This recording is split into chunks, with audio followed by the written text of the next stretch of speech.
la historia de la dinastía Rothschild, octava parte.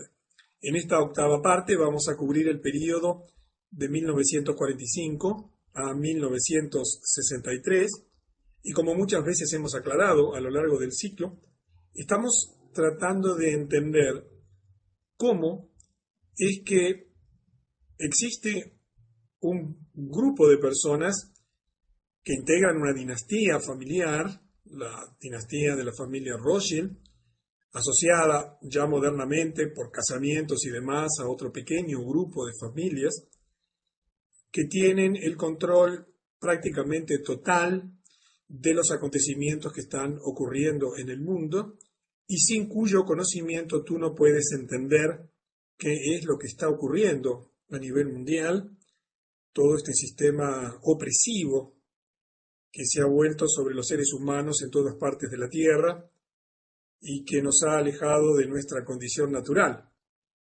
de seres humanos destinados a vivir en paz y en libertad aquí en el planeta, cumpliendo cada uno su designio, su propósito, su plan personal, y que, como siempre comentamos, nació ya hace varios siglos, pero hoy está alcanzando el momento cumbre del desarrollo de ese proyecto de gobernación mundial. Habíamos finalizado la séptima parte, ahí en 1945, después de finalizado la Segunda Guerra Mundial, con un acontecimiento absolutamente central en la historia de la humanidad y que es central en relación a los acontecimientos mundiales y a la instalación del gobierno mundial, como fue la constitución, la formación de las Naciones Unidas.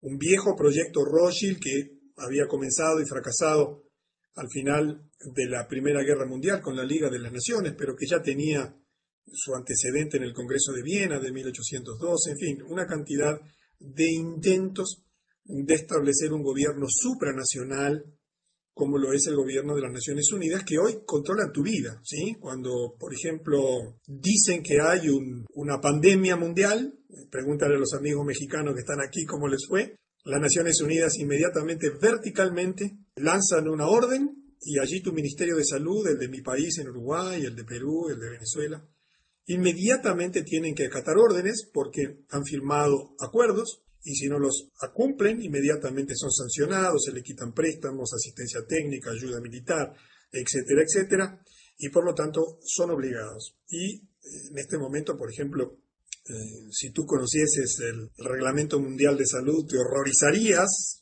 de lo que podría pasar en tu país si se declara una pandemia, normalmente inventada. Bueno, aquí los amigos mexicanos le pusieron tapabocas durante algunas semanas, los amordazaron, no podían salir a la calle así, desvaciaron las ciudades, hicieron lo que quisieron, porque México, entre otras cosas, es un país que utilizan mucho para experimentar parte de su proyecto de gobernación mundial. Y dicho esto todo, como uno de los tantos ejemplos que te podría contar de lo que hace las naciones, el sistema educativo, el sistema militar, etcétera, etcétera. Vamos a continuar porque vamos a tener una serie de sucesos muy importantes. En 1947, los ingleses que antes de la Segunda Guerra Mundial declararon que no habría más inmigración de judíos a Palestina. Estamos hablando de un tema central dentro de este proceso de gobernación mundial, de la instauración del gobierno mundial. Dentro de ese proceso, la creación del Estado de Israel y particularmente el control de Jerusalén es una parte esencial del proyecto de gobernación mundial. ¿Por qué?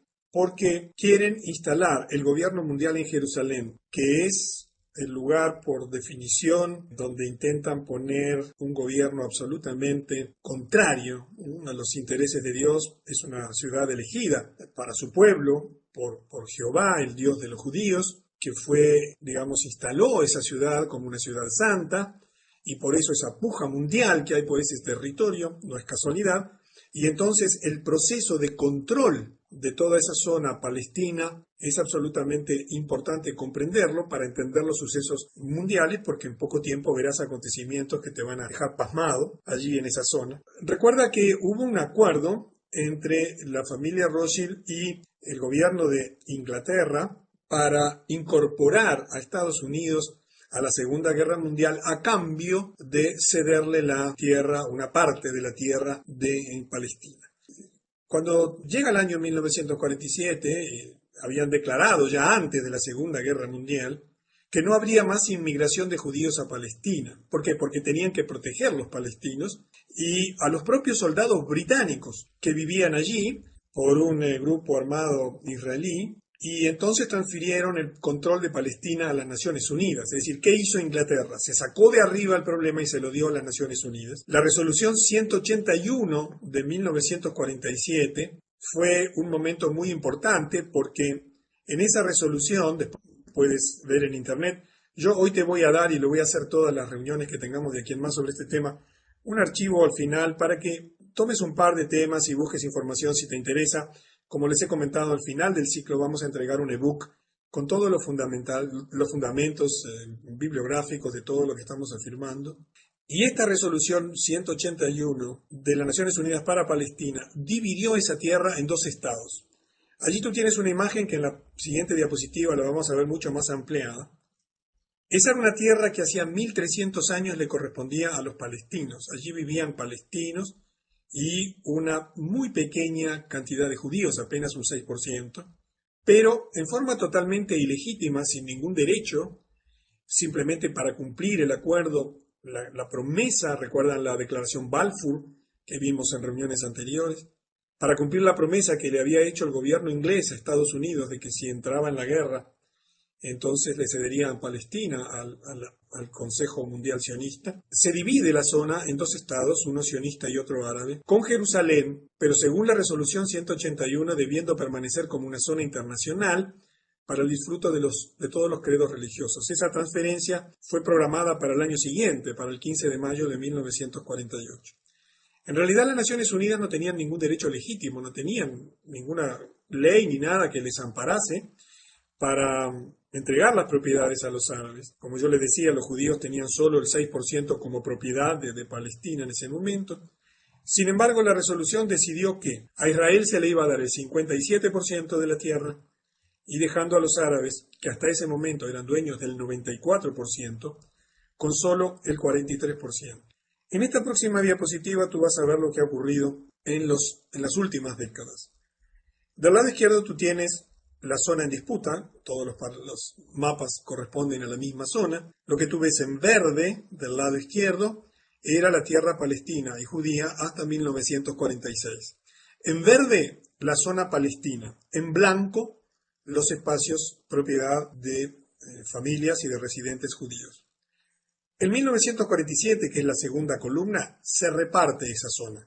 Y las Naciones Unidas le dan el 47% a los judíos y es la zona que tú ves en verde, en blanco. Ves cómo avanza, quedando reducido el territorio palestino a la zona verde. Pero luego viene un proceso de ocupación constante de tierras palestinas. Allí ves lo que ocurrió entre 1949 y 1967, cuando la guerra de los 6 días.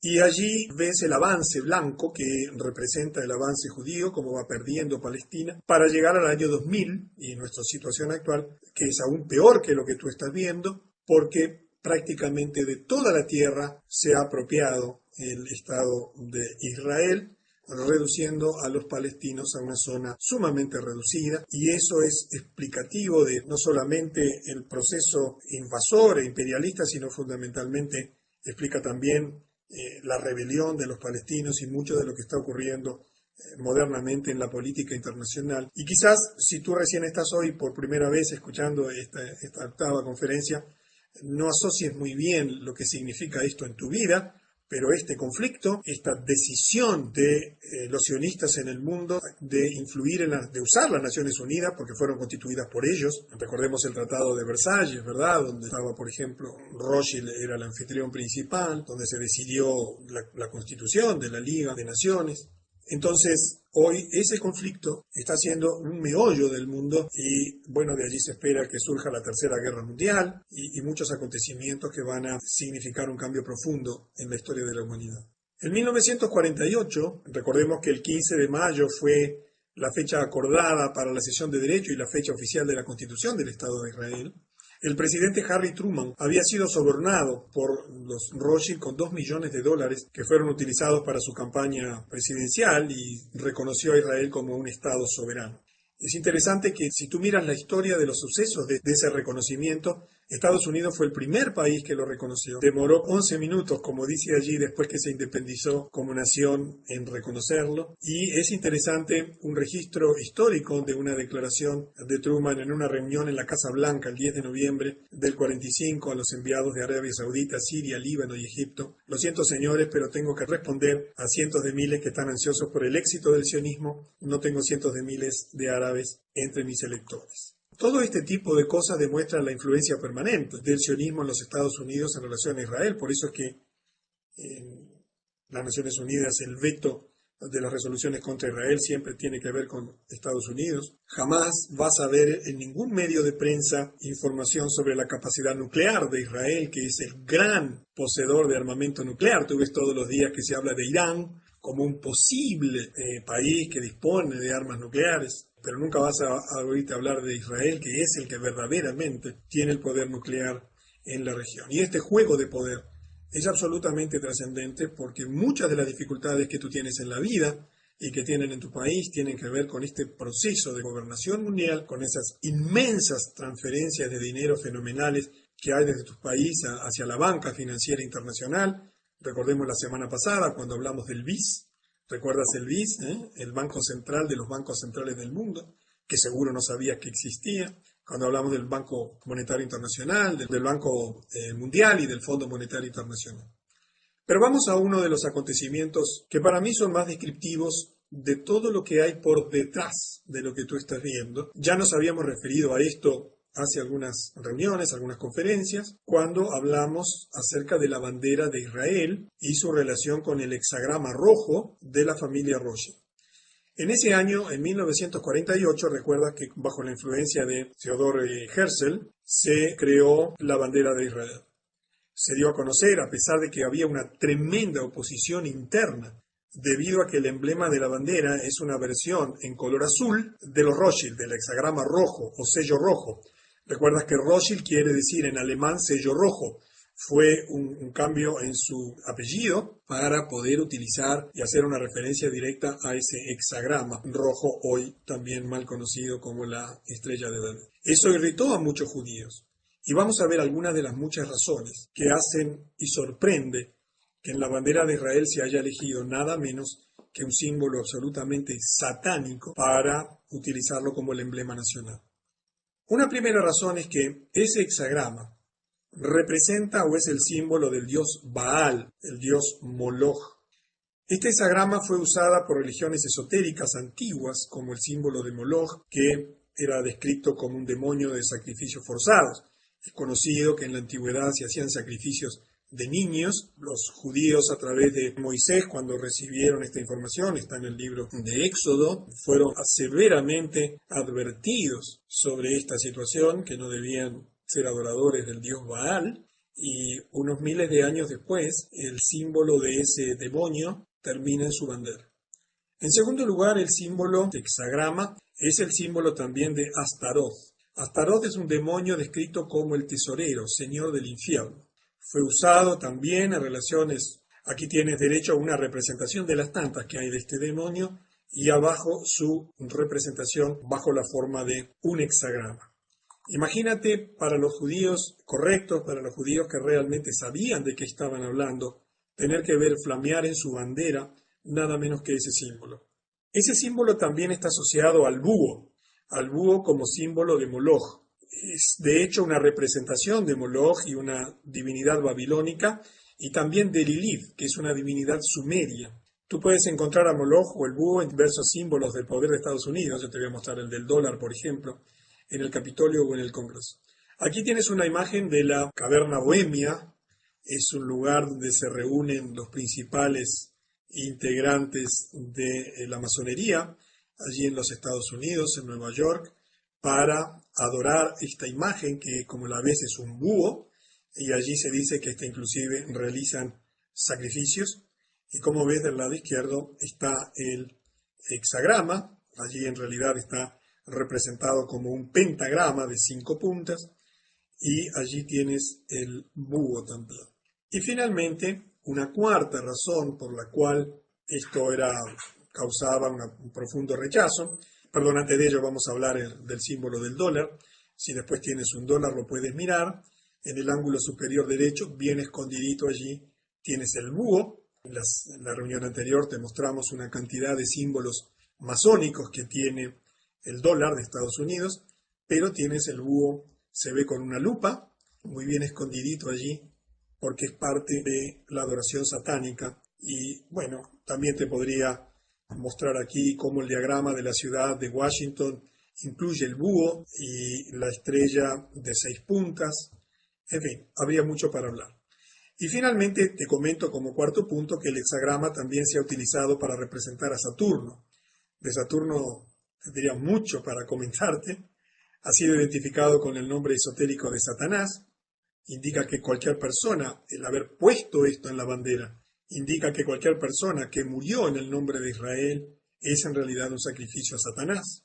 Y estas cosas que te digo, quizás a ti que no tienes mucha experiencia en los temas de gobierno mundial y del nuevo orden mundial, te sorprendan, pero tú piensas que en uno de los estados más importantes de la Tierra, que tú lo ves a diario en las noticias, donde la humanidad pende de un hilo porque la Tercera Guerra Mundial va a comenzar allí, donde las organizaciones sionistas ejercen una influencia muy poderosa en todo el mundo. Estás a punto de ver el descalabro final del dólar en el mundo entero. Está nada más y nada menos que representado en la propia bandera de ese estado. Y es necesario comprender esto para entender cómo juega este proceso de gobierno mundial y por qué hay intención aviesa, diabólica, satánica, de oprimir a la humanidad. En realidad, el emblema normal y natural de la bandera de Israel era el menorá, o sea, el candelabro de 7 brazos. Este es un candelabro que le fue dado a los judíos por Jehová, por su Dios, que estaba en el templo que ellos tenían en Jerusalén, donde estaba el arca del pacto. Es el verdadero símbolo de la liturgia judía. Es el más antiguo símbolo judío provisto por Jehová a su pueblo. Mientras que el hexagrama ni siquiera es un símbolo judío, no existe en la liturgia judía. Sin embargo, la influencia sionista de los Rothschild, cuyo nombre significa sello rojo, introdujo el hexagrama en la bandera de Israel. Si el tema te interesa, puedes leer en la Biblia, en el libro de Éxodo, en el capítulo 2, los versículos 25 a 40, donde se incorpora a la liturgia judía este candelabro bien definido, bien explicado, en su utilidad, en sus funciones y demás. Pero sigamos adelante porque los acontecimientos en estos años son muy importantes. Te podría hablar de lo que opinaba Einstein junto a un grupo de los 25 más prestigiosos científicos judíos del mundo, cuando escribieron una extensa carta al New York Times sobre todos estos temas relativos a la fundación del Estado de Israel y demás, pero el enfoque de estas conferencias tiene que ver con el uso del poder financiero, económico, industrial, político, también militar, de la dinastía Rothschild. En 1949, el 1 de octubre, Mao Zedong declara la fundación de la República Popular de China en la plaza de Tiananmen, Pekín. Yo te he explicado muchas veces que la única manera de que exista un movimiento revolucionario, que un país o un sector pueda entrar en guerra, es que exista alguien que financie las armas, que financie la comida, que financie la ropa, que financie los vehículos de transporte. No hay otra manera. Cuando un país entra en guerra, o cuando un movimiento revolucionario, hablemos primero de un país, no puede detraer de su presupuesto anual el dinero para la guerra, porque lo tiene destinado a las actividades normales del país. Debe pues endeudarse, y allí es que aparece la banca internacional financiando, por supuesto, como ya lo hemos visto en innumerables casos, a los dos lados de la guerra, ¿verdad? Como en la guerra mundial financiaban a los nazis y también financiaban a los aliados. Lo mismo pasó con Mao. La única posibilidad que tenía Mao de vencer en China era a través de disponibilidad de dinero. Y la historia es muy clara en esto, no la historia oficial, la que te han contado, ¿verdad? Sino la historia real, la historia que tú puedes encontrar en fuentes independientes, en el sentido de que fue financiado por la banca internacional, por la banca Rothschild, quienes ya habían creado anteriormente el comunismo en Rusia. Estuvo muy asociado Mao a estos agentes Rothschild como Salomón Adler, un exfuncionario del Tesoro de los Estados Unidos que era un espía soviético, como Israel Epstein, el hijo de un judío bolchevique que había sido encarcelado por el zar de Rusia por tratar de fomentar una revolución, y por Frank Cohen, un alto funcionario del Fondo Monetario Internacional, propiedad de los Rothschild. Debido a la escasez de tiempo, no podemos extendernos más en el tema Mao, pero en el ebook tendrás información ampliatoria si es que este tema te interesa, porque es una parte interesantísima de la historia de la humanidad. En 1951, el 1 de abril, se forma el servicio secreto de la agencia de inteligencia israelí, el Mossad, la que pasará a aterrorizar al mundo, y tendría también muchísimo para hablarte de este tema. El lema del Mossad es probablemente el lema de los servicios secretos. Bueno, el libro es un poco duro en la descripción, más repugnante en el mundo. Dice: por la vía del engaño harás la guerra. Y tendría muchísimo para hablarte, pero simplemente te estoy mostrando puntos que, unidos a los que hemos visto en los últimos 200 años, muestran mojones, son piezas de un rompecabezas que te permiten armar, en definitiva, lo que está ocurriendo en la historia de la humanidad. En 1953, dentro de la expansión comercial y financiera, industrial, los Rothschild fundan la Terranova Corporation Limited para desarrollar 60.000 millas cuadradas de tierra en Terranova, en Canadá. Incluía una central hidroeléctrica para aprovechar el poder de las cataratas Hamilton, más tarde llamadas cataratas Churchill. En ese momento fue el mayor proyecto de construcción a ser llevado a cabo por una empresa privada. Y en 1955 Edmond de Rothschild funda la Compañía Financiera de París. Tú recuerdas que la operación de pinzas por la cual se está controlando el mundo abarca varios aspectos de la historia de la humanidad o del desenvolvimiento de la humanidad. Por un lado, la clave central es el manejo del dinero. Como lo sabes y te lo hemos explicado en muchas de las reuniones, en muchas de las conferencias, el dinero es deuda en sí mismo y es utilizado como un instrumento de dominación mundial. Por eso el dólar hoy, hasta hoy por lo menos, maneja todas las economías del mundo. Tu país no puede importar si no tiene dólares, pero no puede fabricar dólares, no tiene una imprenta, porque la imprenta está en manos del grupo Rothschild, de las grandes casas bancarias del mundo, dentro de la Reserva Federal, de la cual hemos hablado ya extensamente. Por lo tanto, tu país o consigue dólares como consecuencia de la exportación de sus productos, o como consecuencia del ingreso de capitales, o de lo contrario tiene que endeudarse para poder comerciar internacionalmente.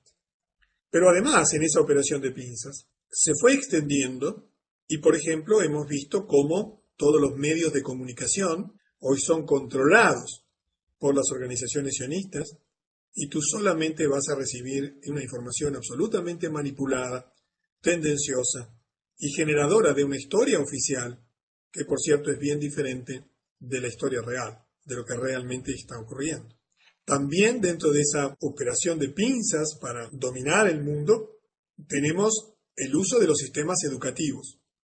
No es casualidad el deterioro de los sistemas educativos en todo el mundo, no es casualidad la crisis educativa que hay en todo el mundo y la uniformidad de los sistemas educativos en todo el mundo, que por supuesto vienen perfectamente diagramados desde las Naciones Unidas vía la UNESCO a tu país, al mío y a todos.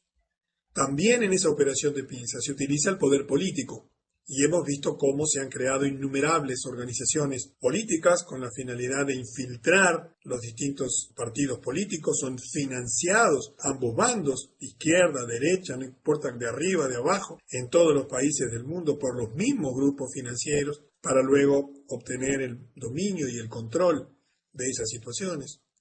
También en el área de la salud, hoy vemos cómo la operación de pinzas también afecta al área de la salud, donde se obliga a vacunar masivamente, donde se están estableciendo severísimas normas de control del funcionamiento de los sistemas. También en los sistemas de alimentación, ya en este momento está teniendo vigencia el Códex Alimentario, que ya está rigiendo en tu país, en el mío, en todo el mundo, y te vas a sorprender de las cosas que verás en los próximos años en relación al control de la producción y distribución de alimentos, así como en la producción y la distribución de los suplementos dietarios, las políticas poblacionales, y en fin, dentro de este proyecto y dentro de este proceso, la creación de la riqueza a través del dominio de todos los sectores industriales fundamentales, de todos los sectores comerciales y de servicios fundamentales, es una estrategia fundamental, y hemos visto a lo largo de las conferencias el crecimiento fenomenal de riqueza, que inclusive a fines del siglo XIX ya los ubicaba dominando y teniendo el control de más del 50% de la riqueza del mundo. En 1957, James de Rothschild, uno de los principales, muere y él deja un gran legado, una gran herencia a el Estado de Israel para ser destinada a la construcción del edificio sede del Parlamento, el Knesset. Él afirmaba que la Knesset debía ser un símbolo a los ojos de todos los hombres de la permanencia del Estado de Israel, y también en ese mismo año muere Maurice de Rothschild, y cada una de estas muertes es muy importante porque es sucedido por el hijo menor dentro de la dinastía, dentro de la forma en que se heredaban los derechos para seguir manejando los negocios y las distintas actividades del grupo. En 1962, dentro de ese proceso de crecimiento económico, los Rothschild crean la Imetal o Imetal como una compañía que agruparía a todos sus intereses comerciales e industriales en la minería. Por ejemplo, toda la minería del mundo está controlada por esta empresa que pertenece a Rothschild. En este momento hay un Rothschild, creo que es Nathanael, un hombre joven, que está creando lo mismo hoy, en este año 2010, pero en la industria del carbón. En la industria del carbón no existe una compañía que controle todo el mercado del carbón.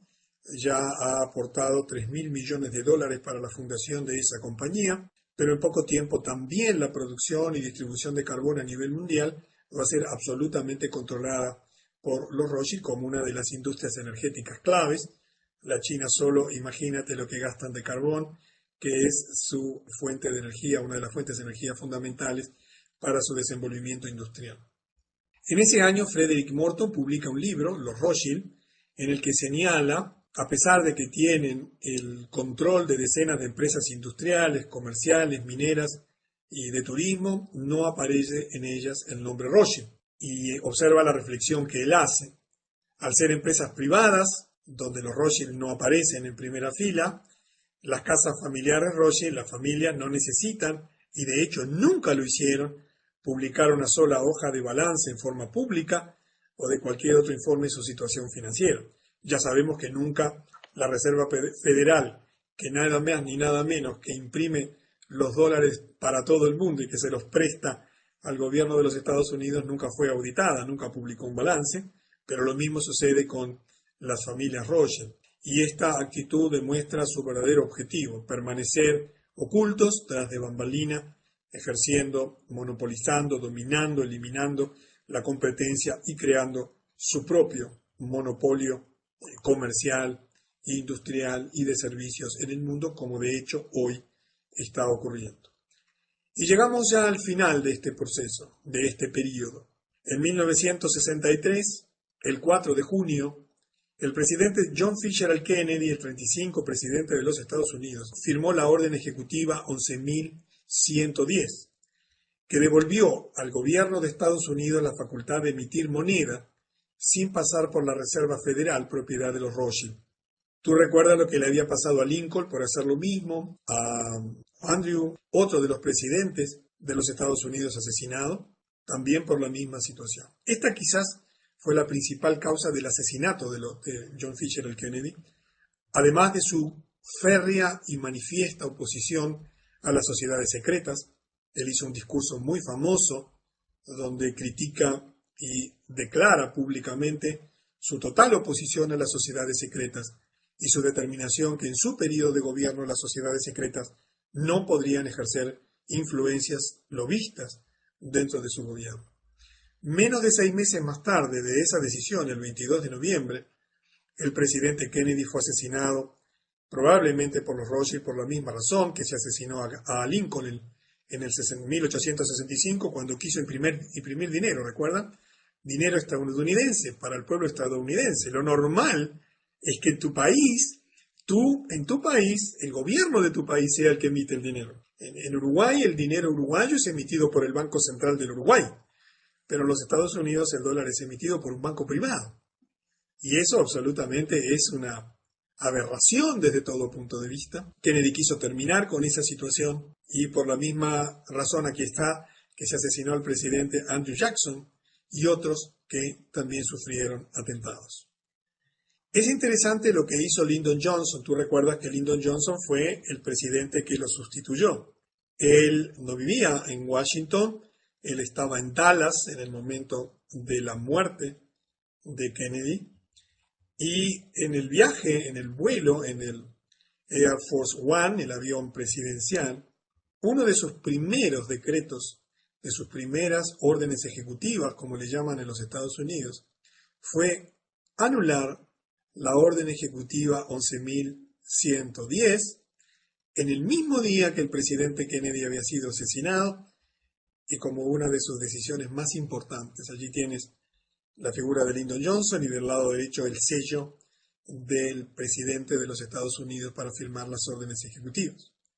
Resulta sumamente sugestivo que pocas horas después de la muerte hayan decidido anular nada más ni nada menos que una orden ejecutiva que terminaba con la hegemonía de la Reserva Federal en la impresión del dólar y su manejo bajo la forma de préstamos al gobierno de los Estados Unidos. Esto no se puede probar, es decir, no se puede probar que esa haya sido la razón de la muerte, del asesinato, pero encaja absolutamente en forma lógica.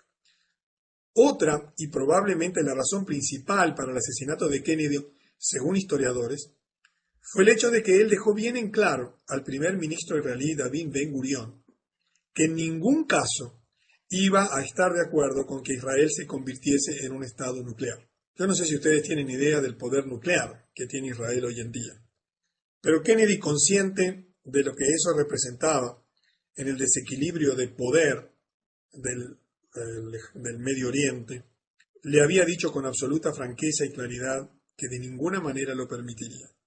El periódico israelí Haaretz, el 5 de febrero del 99, en un análisis revisional del libro de Aben Cohen, Israel y la bomba, indica lo siguiente: el asesinato del presidente estadounidense John Kennedy puso fin abrupto a la enorme presión que se aplicaba por parte del gobierno de Estados Unidos sobre el gobierno de Israel de suspender el programa nuclear.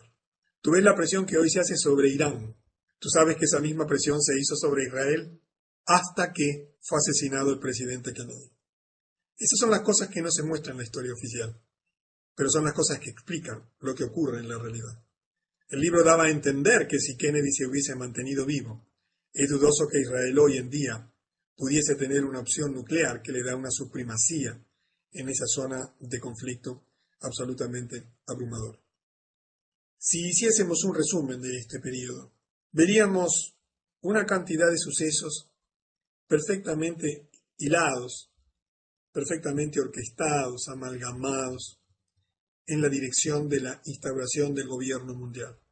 En primer lugar, las Naciones Unidas, que es la clave del gobierno mundial. Cuando se haga la declaración final de paz y seguridad en Jerusalén y se reparta, tú verás allí a los ejércitos de las Naciones Unidas controlando esa situación en garantía de, entre comillas, de la paz y seguridad de ese territorio.